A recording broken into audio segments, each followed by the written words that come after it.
तो हेलो दोस्तों, स्वागत है आपका फिर से आप ही के चैनल में। पिछली वीडियो में हम लोगों ने सारे ग्रहों के बारे में जो है लाइटली इन्फॉर्मेशन ले ली थी। सारे ग्रहों का मैंने आप लोगों को चक्रण वगैरह बता दिया था।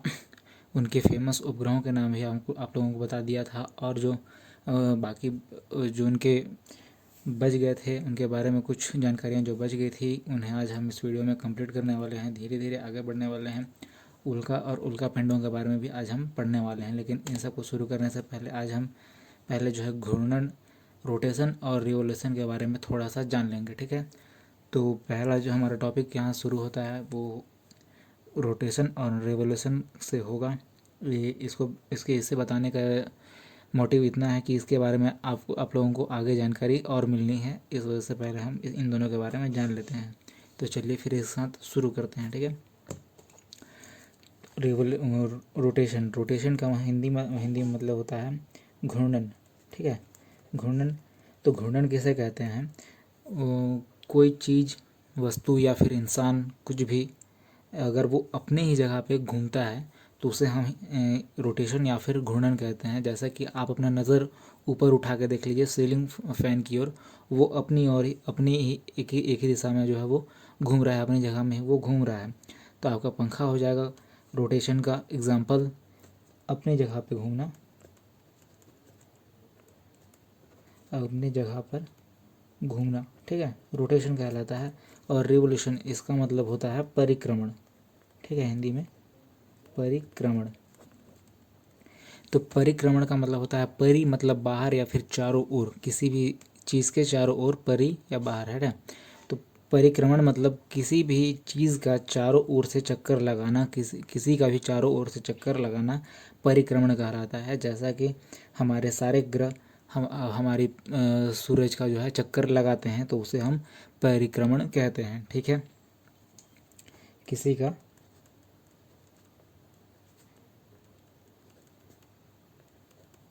चारों ओर चक्कर लगाना। शादी के वक्त फेरों में अग्नि का चारों तरफ से फेरा लगाना परिक्रमण कहलाता है। ठीक है, अब हम जान लेते हैं ग्रहों के बारे में। अब हम थोड़ी थोड़ी जानकारी लेना स्टार्ट करते हैं उनके कलर के बारे में और वो कैसा उनका नेचर है, ये सब हम आगे अब जानना शुरू कर लेते हैं। ठीक है, तो पहले हम बुध से स्टार्ट कर लेते हैं। बुध, ठीक है, बुध और फिर शुक्र। ठीक है, इन दोनों की खासियत क्या है कि इनके पास कोई भी उपग्रह नहीं है। पिछली वीडियो में आपको बता चुका हूँ, कोई भी उपग्रह नहीं है। कहाँ गए तो सूरज नमक खा गए। ठीक है, कोई भी उपग्रह नहीं है। इनका नेचर क्या होता है? तो इनका नेचर होता है, बुध जो है ये सूर्य के सबसे निकट है। ठीक है, निकटतम, क्षुद्रतम, तीव्रतम, इसे बुध को कहा जाता है। तो ये सूर्य का चक्कर जो है 88 दिनों में कंप्लीट कर लेता है। 88 दिनों में चक्कर कंप्लीट कर लेता है। ये बुध जो है सूर्य का चक्कर 88 दिनों में पूरा कर लेता है। और शुक्र ऐसा है कि शुक्र का रंग जो है, पहले शुक्र का रंग लाइट येलो होता है जिसके कारण से ये चमकता है। ठीक है, इस पर रोशनी पड़ने की वजह से ये चमकता है। हीट है तो बहुत ज़्यादा ही गर्म होता है। ये अपने स्थान पर बहुत आराम से घूमता है। ठीक है, बहुत ज़्यादा थोड़ा सा लेज़ी प्लेनेट है। ये उल्टा भी घूमता है अपने स्थान पर और जो है ये बहुत धीरे घूमता है। ये अपना ही चक्कर जो है ना 243 दिनों में अपना चक्कर लगाता है, दिनों में अपना चक्कर लगाता है। और 244 दिनों में, लगभग 245 दिनों में ये सूर्य का चक्कर कंप्लीट कर लेता है। सूर्य का चक्कर कंप्लीट कर लेता है। तो यहाँ पे एक क्वेश्चन बनता है दोस्तों कि कौन सा ऐसा प्लेनेट है जो जहाँ पर एक दिन एक साल के बराबर होता है? तो वो हो जाएगा शुक्र। यहाँ पर एक दिन एक साल के बराबर होता है। ये 243 दिन में तो अपना चक्कर लगाता है और 244-45 दिन में ये सूर्य का चक्कर कंप्लीट कर लेता है। उसके बाद आ जाते हैं दोस्तों पृथ्वी की ओर। ये हो गई हमारी पृथ्वी। सभी को पता है कि हमारी पृथ्वी का रंग जो है नीला है। क्यों है? तो यहाँ पानी की अधिकता है। ठीक है, पानी की अधिकता अधिकता के कारण रंग नीला है। पानी की अधिकता के कारण इसका रंग जो है नीला है, ये सभी को पता है। तो और इसका घनत्व जो है बहुत ज़्यादा है।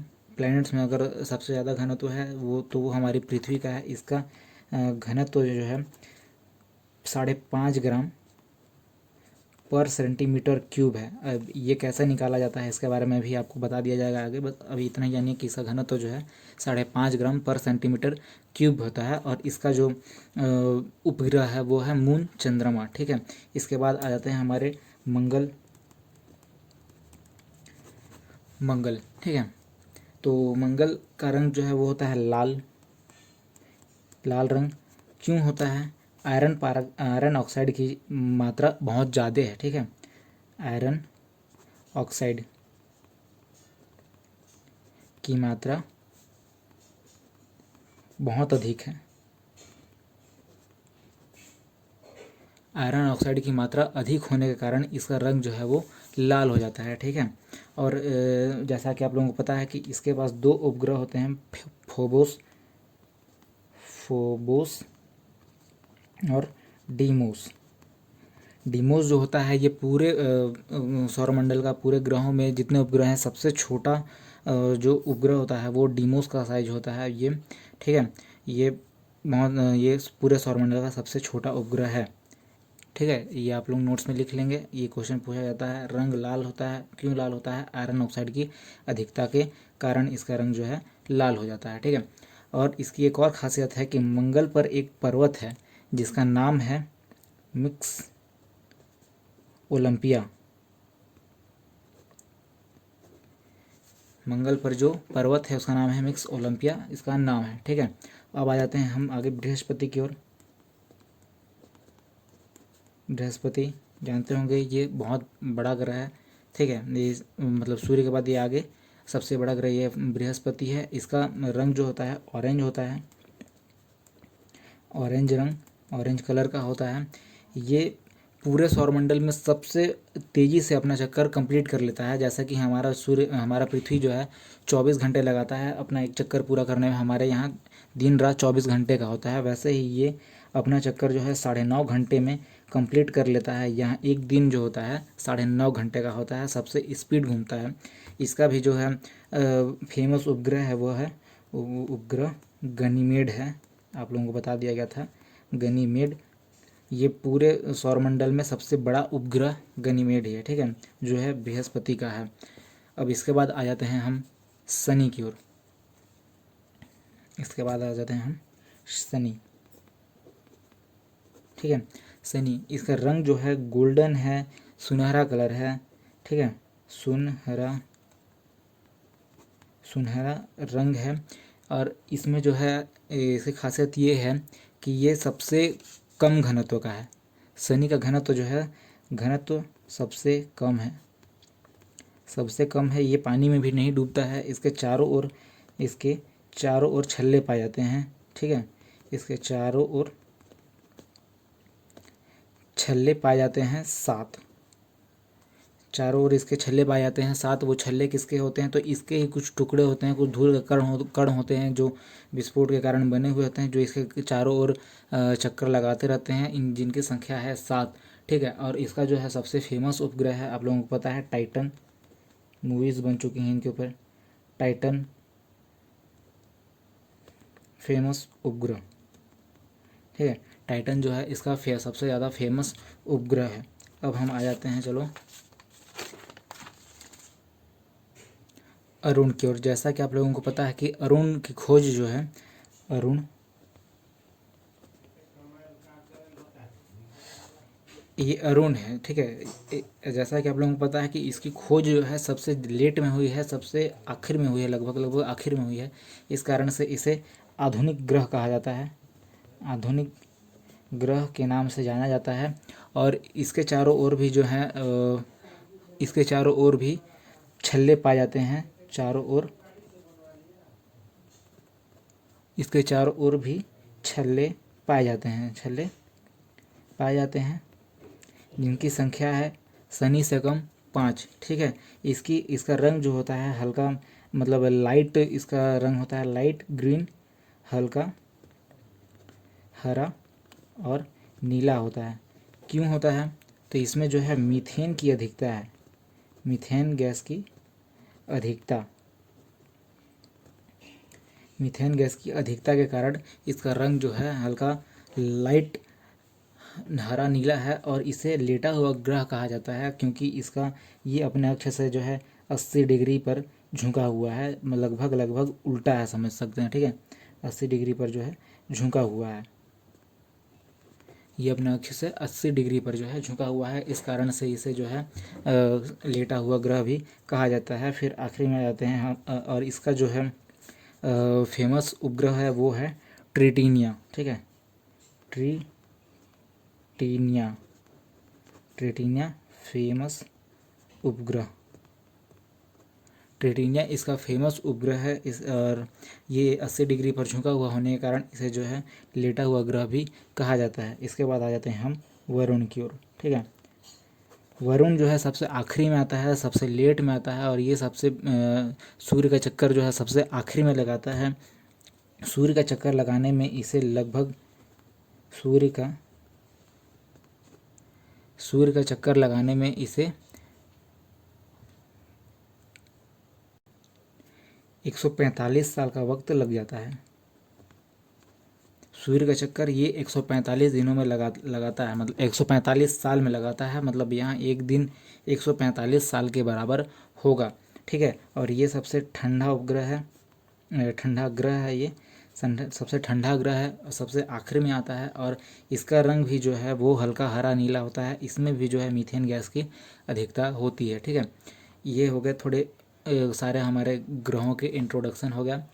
अब जो है हम आगे बढ़ते हैं और उल्का और उल्का पिंड के बारे में भी जो है जान लेते हैं। ठीक है, उल्का पिंड, मैटर एंड मेट्योर। ठीक है, मैटर एंड मेट्योर के बारे में भी हम जान लेते हैं। तो ये क्या होते हैं, ठीक है, और इससे क्या नुकसान होता है क्या नहीं होता है, इससे ये सब हम जान लेंगे। ठीक है, तो उल्का क्या होते हैं? जब तक ये आकाश में घूम रहे होते हैं, अंतरिक्ष में घूम रहे होते हैं चारों ओर, तब तक हम इसे उल्का कहते हैं। लेकिन जब ये पृथ्वी पर गिरने लगते हैं, ठीक है, पृथ्वी पर जब ये स्पीड से गिरने लगते हैं, तब हम इसे मेट्योर कहते हैं, उल्का पिंड के नाम से जानते हैं। पृथ्वी पर गिरने पर उल्का पिंड के नाम से जानते हैं। ठीक है, यही उल्का पिंड जब पृथ्वी पर गिरता है तब हम इसे शॉटिंग स्टार या फिर टूटता हुआ तारा कहते हैं, जिसे देखकर आप लोग जो है मनचाहे विशेष मांगते हैं, लेकिन वो कभी पूरी नहीं होती है। ठीक है, तो ये सब मानना नहीं मानना आप लोगों के ऊपर है, बेकार चीज़ है, मत मानो। ठीक है, अब जो हम छोटा सा ग्राफ बना लेते हैं, क्योंकि हमको जो है उल्का पिंड के बारे में समझना है, तो शॉर्ट सा ग्राफ बना लेते हैं कोई, है ना। ये सूर्य हो गया हमारा, यहाँ पर आ गया बुध, ये हमारा शुक्र, ये पृथ्वी, और ये हमारा हो जाएगा मंगल। इसके बाद जो है बृहस्पति आते हैं, लेकिन बृहस्पति से पहले आप लोगों को पता है कि यहीं पे है उल्का पिंड, जो कि आउटर एंड इनर प्लैनेट्स के बीच में एक सीमा रेखा की तरह बनाती है। इसे हम उल्का बेल्ट कहते हैं, बेल्ट कहते हैं, उल्का सीमा के नाम से जानते हैं। और यहाँ पर आ गया हमारा बृहस्पति। ठीक है, यही बेल्ट जो है हमारे इनर और आउटर प्लैनेट को अलग करता है। ठीक है, अब होता यह है कि यहाँ पर आ जाता है मंगल, ये हो गया मंगल, और ये हमारी पृथ्वी। अब इससे होने वाले नुकसानों को आप समझना शुरू कर लेते हैं। ठीक है, और यहाँ हो जाता है हमारा बृहस्पति, इसको भी बना लेते हैं। ये तीन थोड़ा सा इम्पोर्टेंट है, इसलिए इसको बना लेते हैं। अब बृहस्पति क्या है कि बृहस्पति के पास जो है जहाँ जितने भी बड़ा ग्रह है, तो ये खींचता ज़्यादा है। ठीक है, ये बड़ा ग्रह है, ये खींचता जाता है, लेकिन बहुत सारे ग्रहों को ये लगभग जो है ना 95% जितने इसके तरफ हैं उनको खींच के रखता है। और कुछ जो छोटे छोटे उल्का पिंड जो है, ये जो मंगल के पास हैं, उसको भी मंगल जो है अपनी ओर खींचने लगता है। ठीक है, अपनी अपनी तरफ वाले का तो बृहस्पति पूरा खींच लेता है, लेकिन कुछ जो छूट जाते हैं उसको जो है मंगल खींचने लगता है। अब मंगल क्या करता है, थोड़ा सा चालाक होता है, थोड़ा सा बदमाश है, जो भी कह लीजिए, ये जो है उल्का पिंड को अपनी ओर आकर्षित करने लगता है। ठीक है, ये उल्काओं को अपनी ओर बुलाता है, ग्रेविटी के कारण ये अपनी ओर खींचता है। जब उल्का यहाँ से उठकर आ जाते हैं इनकी ओर, जब आकर्षित होने लगते हैं, तो क्या है कि ग्रह तो एक जगह खड़ा नहीं, ये तो परिक्रमा कर रहा है। ठीक है, कुछ समय बाद ये बुलाने के बाद क्या करता है कि ये पश्चिम की ओर प्रस्थान कर जाता है। ये ऊपर की ओर जो है अपना गति लगाना, ये पूरा घूम ही रहा है, घूम के ऊपर चला जाता है। और होता है उससे ये है कि ये जो उल्का पिंड जो मंगल पर गिरने वाले थे वो सडनली आके गिर जाते हैं कभी कभी हमारी पृथ्वी पर। ठीक है, ये कभी कभी हमारी पृथ्वी पर आके गिरने लगते हैं। तो होता यह है कि पृथ्वी के चारों ओर तो क्या है भाई, हमारे सुरक्षा कवच है वायुमंडल का 600 किलोमीटर मोटा वायुमंडल का जो है परत है, जिसके कारण से जो है जो उल्का पिंड जो है हमारी पृथ्वी पर गिरती हैं वो घर्षण के कारण ही जो है ऊपर ही टूट फूट जाती हैं, राख हो जाती हैं, या फिर कुछ ही उनका जो मात्रा होता है वो हमारे पृथ्वी पर जो है गिरने लगता है। लेकिन ऐसा ही कुछ मिलियन साल पहले, कुछ करोड़ों साल पहले जो है जब डायनासोर वगैरह जिंदा थे हमारी पृथ्वी पर, तब ये मंगल क्या किया कि एक 14 किलोमीटर बड़े मेटेओर को ये जो है अपनी ओर बुला लिया और अपनी जगह से हट गया। ठीक है, 14 किलोमीटर बड़े मेटेओर को, उल्का पिंड को ये अपनी ओर जो है बुला लिया और वो जो है सीधे जाके हमारी पृथ्वी पर जो है टकरा गया, जिसकी वजह से इतनी ज़्यादा तबाही हुई थी, वो वातावरण में इतना ज़्यादा हीट और गर्मी पैदा हो गया कि ये पूरे डायनासोर को जो है अंदर से पूरा गला के ख़त्म कर दिया। मतलब सोच सकते हैं कि आप लोग कितना ज़्यादा भीषण तबाही हुआ था। ठीक है, उस मेटियोर का नाम था इजिप्टा। ठीक है, इजिप्टा उल्का ये जो पृथ्वी पर गिरा था। ठीक है, इजिप्टा गिरा था और इसकी वजह से जो ये जब गिरा था तो इतना बहुत ज़्यादा बड़ा गड्ढा बन गया था। ठीक है, पूरे हमारे पृथ्वी पर बहुत ज़्यादा बड़ा गड्ढा बन गया था, जो कि धीरे धीरे जब उसमें पानी भरा तो उससे बनने वाले समंदर को हम लोगों ने कहा प्रशांत महासागर। प्रशांत महासागर ये जो है इजिप्टा के गिरने की वजह से ही हुआ था, जिसके कारण जो है पूरे डायनासोरों की पूरी प्रजाति ही लगभग ख़त्म हो गई। ठीक है, तो इससे जो है हमको लगभग एक आध दो बार ही बहुत ज़्यादा बड़ा नुकसान हुआ है। अब जो अगर मानव जाति में ऐसा कुछ गिर जाता है तो फिर तबाही संभव है पूरी तरह से, लेकिन अभी कुछ ऐसा उल्का जो है मिला नहीं है। लेकिन इससे ज़्यादा नुकसान और किसी को भी होता है, तो वो कौन है जानते हैं? ये हो गया शुक्र, और यहाँ पर आगे हमारे बुध। ठीक है, शुक्र भी क्या है, ये तो भाई थोड़ा अटपटा नेचर वाला है, ये तो पूरब से पश्चिम की ओर घूमता है। ठीक है, और आराम से घूमता है थोड़ा सा, तो इस पर भी जो है ना ज़्यादा तबाही नहीं होती। लेकिन सबसे ज़्यादा तबाही जो होती है ना, ये सबसे ज़्यादा तबाही होती है उल्का। हमारी पृथ्वी भी जो है वो प्रस्थान कर जाती है, कभी कभार जो है उसके चपेटे में आ गई आगे, लेकिन ये भी कभी कभी प्रस्थान कर जाती है, जिसकी वजह से फिर बच जाते हैं हमारे शुक्र और फिर बुध। सबसे ज़्यादा तबाही अगर कहीं होती है तो वो हमारे बुध पर होती है, क्योंकि बेचारे के पास कोई वायुमंडल नहीं है, कोई रक्षा कवच नहीं है, और जो है बहुत तीव्र गति से जो है गति कर रहा होता है। तो जितने भी यहाँ पर मेटेओर आते हैं, उल्का पिंड आते हैं, सब इसी पर जाके धपाधप गिरने लगते हैं। तो सबसे ज़्यादा अगर गड्ढे किसी ग्रह पर होते हैं तो वो हमारे बुध पे हैं, वो सबसे ज़्यादा गड्ढे हमारे बुध पर ही पाए जाते हैं, क्योंकि सारे मेटेओर जो है यहीं पर वो आके गिर जाते हैं। ठीक है, अब क्या होता है कि यहाँ है हमारा उपग्रह को, क्या उपग्रह है हमारा यहाँ पे? चंद्रमा। ठीक है, ये हमारी पृथ्वी, यहाँ पर हमारा उपग्रह आ गया चंद्रमा। तो होता ये है कि इसके पास भी कोई वायुमंडल नहीं है, चंद्रमा के पास भी कोई वायुमंडल नहीं है। तो यहाँ से जितने भी मेटेओर आते हैं वो भी जो है ना सारे चंद्रमा पर गिर जाते हैं, जिसकी वजह से यहाँ पर बहुत ज़्यादा गड्ढे हैं। ठीक है, चंद्रमा पर भी बहुत सारे गड्ढे हैं जो कि काले दिखाई पड़ते हैं। जब हम रात में चांद को देखते हैं तो हमें